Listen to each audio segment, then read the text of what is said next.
The garden has always been a special place in barrister Conrad de Kerloy's busy life.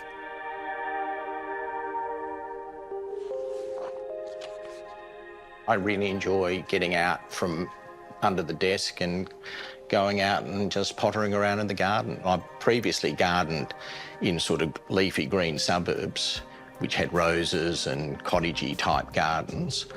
This is a completely different environment. It was not an environment I knew anything about.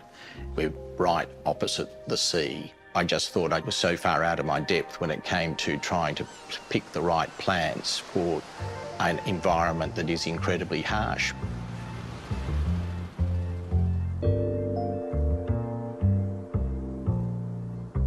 This is Cottesloe, just north of Fremantle. And whilst it's an absolutely stunning part of the world, it required Conrad, the very experienced and capable gardener, to shift his mindset and call in the cavalry.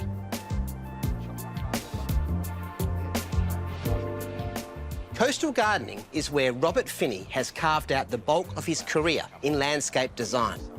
So I think, yeah, that's actually through and around in front.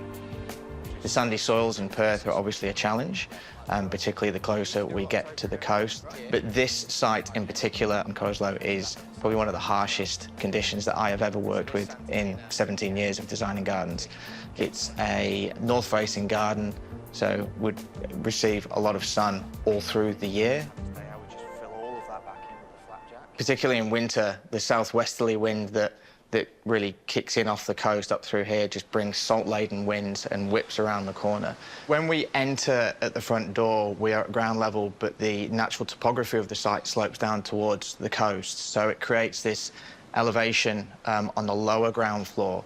The first floor, the main living space, was going to project forward over the landscape. Conrad, what did you want from the garden?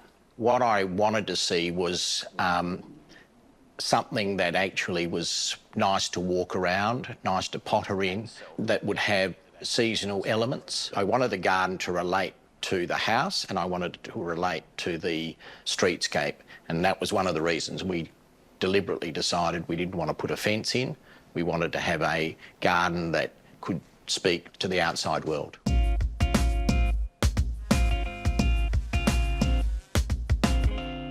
So the soil's very sandy, so there was a lot of good soil nutrients brought into the site to really help the garden establish, certainly within the first 12 to 18 months. So the boulder element really enabled us to create a natural retaining moving up towards the footpath, and then likewise the planting was able to spill over and have a free-form effect to blend in with the boulders. The day that the boulders were being placed was a full day on site. There was a crane set up across the road through there. We literally had these close to a ton boulders hanging in the air on a finished building, so it was quite a hairy day, shall we say.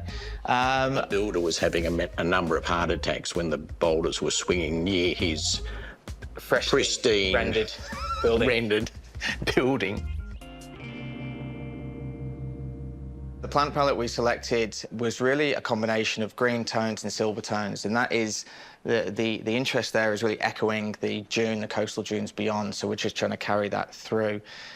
We selected a handful of species which their foliage contrasted against each other, and then that selection was repeated up and through the northern aspect of the building. And so when you look back at the whole building, you get a connection from one part of the garden to the other. We used a lot of plants that hold their form all year round, which gives a structure to the garden. Things like Pittosporum Miss Muffet, Carissa Desert Star, likewise holding their form in the garden all year round. Santolina, the cotton lavender, so that's bringing a nice silver palette to the planting style, and also Kalanchoe copper spoons, a hardy succulent. Being a north-facing garden just looks fantastic all year round. And then things like some cactus species, San Pedro cactus, and some perennials like Limonium Perez, just to really give a pop of colour through some seasonal change. I have occasionally asked Rob whether a rose would ever grow here. He's absolutely said it probably would grow, but it wouldn't suit the environment. So you've sneaked a fig in. I have sneaked a fig in because I love figs. So one is growing, and it has produced a couple of very nice figs. The garden doesn't take a lot of maintenance. On occasion, I do the clipping of the topiary. We've used a native restringer, and Conrad's done a great job in clipping those into the form that they're in, which has a beautiful contrast against the stone, against the succulent species that we've used. Whilst they're in quite a wild environment, the topiary seems to anchor the otherwise free-flowing elements of the garden. I think it's a fun part of the maintenance regime, and it's sort of a once every 6-month job. So I've got a nice pair of secateurs and shears, and they do the trick. Hey, mate, how you going? See you. It's such a striking landscape, you know, from the street. Do you get plenty of positive feedback? It's a lovely garden to potter around in. It's a lovely garden to walk around, and what I enjoy particularly is doing the occasional maintenance work in the garden and interacting with the people who walk past, because they often give me very nice compliments. And so it's a way in which you can not only be in the garden, but also interacting with the neighbourhood. And so the garden has worked, and the enjoyment I get out of the garden is the fact that it's very complementary to the house and it relates very nicely to the streetscape.